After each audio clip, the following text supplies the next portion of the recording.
आज सकाळी काही मंदिरावरती लातूरकडे निघाला होता तर नेमकं त्यांच्या हेलिकॉप्टरमध्ये तांत्रिक गैरव्यवहार असल्यामुळं तुम्ही राहणार काळात पुन्हा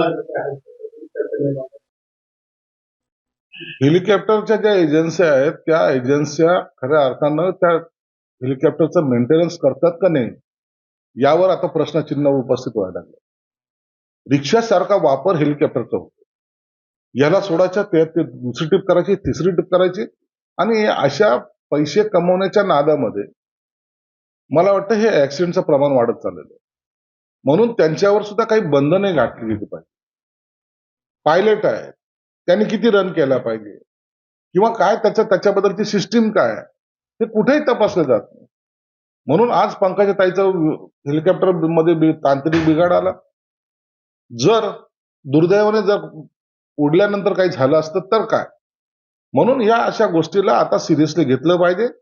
पूर्ण हेलिकॉप्टरची तपासणी किंवा चेकिंग झाल्यानंतरच अशाला क्लिअरन्स दिला पाहिजे. परंतु कागदोपत्री क्लिअरन्स असतो आणि मूळ हेलिकॉप्टर हे बिघडल्यानंतर मग त्याच्यात सांगतात की तांत्रिक बिघाड झाला. म्हणून ह्या घटना ह्या योग्य नाहीये. तर कुणाच्याही जीवाशी खेळणं मला वाटतं उचित पण नाही. अजित पवारांच्या अपघातानंतर भाजपला विरोध करणारे किंवा त्याच्या निवृत्ती होतात हे आपले लोक पाहिजे असं संदर्भात.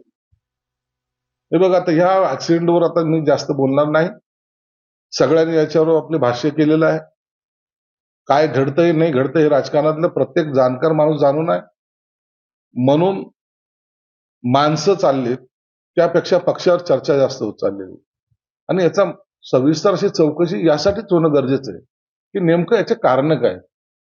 आपण हळूहळू व्यक्त करायची, 4 दिवसानंतर ती गोष्ट विसरायची, पुन्हा जशाला तसं हे चालता कामा नये. म्हणून याच्यावर थोडासा प्रत्येक पक्षाच्या नेत्यांनी गांभीर्यानं घेऊन ही चौकशी करण्यासाठी सहकार्य केलं पाहिजे.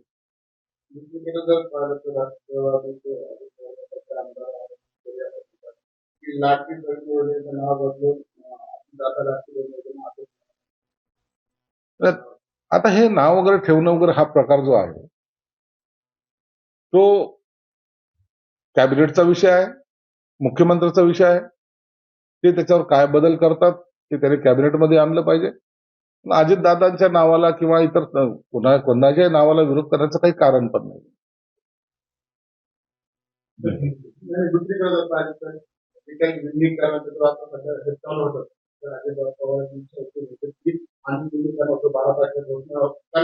मात्र त्याच गटातील काही लोकांना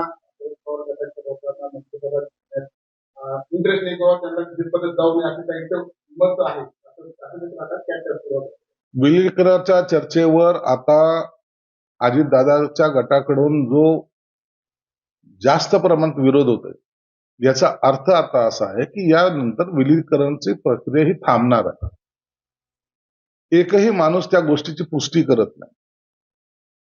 शरद पवारांसारख्या माणसांनी सुद्धा स्पष्टीकरण दिल्यानंतर शरद पवार खोटे बोलतायत ही म्हणण्याची त्यांची मजल गेलेली आहे. म्हणून आता विलीनीकरण हा विषय राहिलेला नाही. आता सत्तेमध्ये त्यांना सामावून घेण्याचं नाहीच नाही हा त्यांचा असलेला दृष्टिकोन आहे. म्हणून आता ह्या चर्चा काही काळानंतर बंद होतील.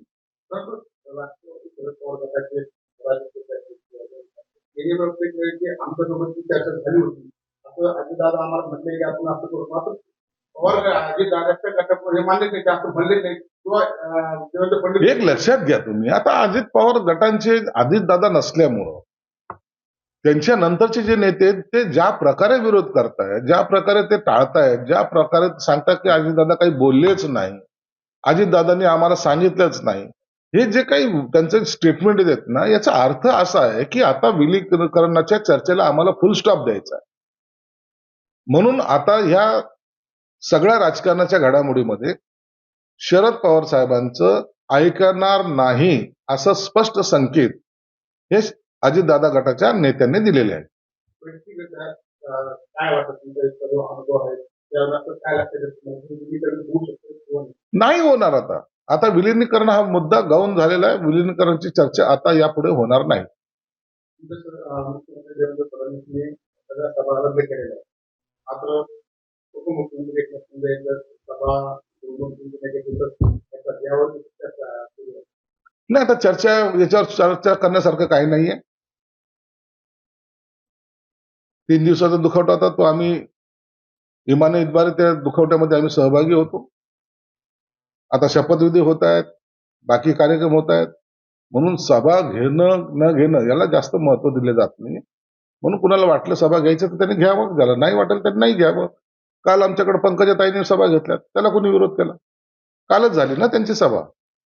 म्हणून अशा सभा सगळीकडे चालू आहेत, फक्त मुख्यमंत्र्यांनी टाळलेलं आहे, एवढंच काय ते. महाराष्ट्रातील ताज्या बातम्यांसाठी बघत रहा टाइम्स टुडे 18 सोबतच शेअर करा, सबस्क्राईब करा आणि बेल आयकॉन प्रेस करा.